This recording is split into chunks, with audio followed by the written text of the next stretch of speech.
Hello អ្នកទាំងអស់គ្នាណាដែលបានទៅគិរីរម្យមានអារម្មណ៍មិនដែរបងប្អូនទាំងអស់គ្នា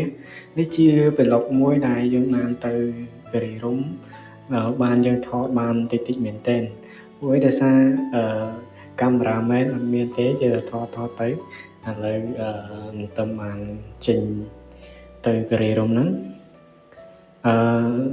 ប្លុកនេះគឺអត់បានចាប់កន្លែង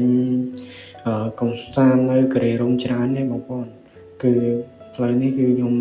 ចាប់តែកន្លែងថតទេដោយសារផ្លូវថតនេះវា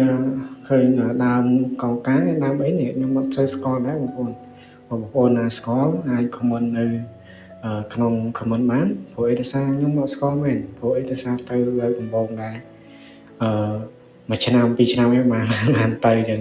ប៉ុន្តែនេះខ្ញុំបានទៅតែលើដំបូងតែម្ដងបងប្អូនតែមានអារម្មណ៍ថា yes វា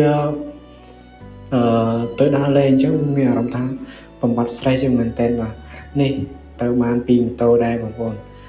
មានអារម្មណ៍ថាសប្បាយមែនតើចំពោះការយើងដើរលេងទៅបែបព្រៃភ្នំបែបមានដើមឈើដើមអីអញ្ចឹងហើយទៅគិរីរម្យនោះមនុស្សទៅលេងច្រើនមែនតើចំពោះទៅគិរីរម្យនោះបងប្អូនសប្បាយអានេះខ្ញុំទៅគិរីរម្យចប់ហើយខ្ញុំបានកាត់តកន្លែងនេះគឺកន្លែងបូកូស្លាញ់ប្លង់នេះមែនតើប្លង់ដ្រូនផុសបងប្អូនដ្រូនបងប្អូនផុសថតកន្លែងនេះគឺកន្លែងកាហ្វេនៅបូកូកន្លែងហ្នឹងកាហ្វេឆ្ងាញ់មែនតើ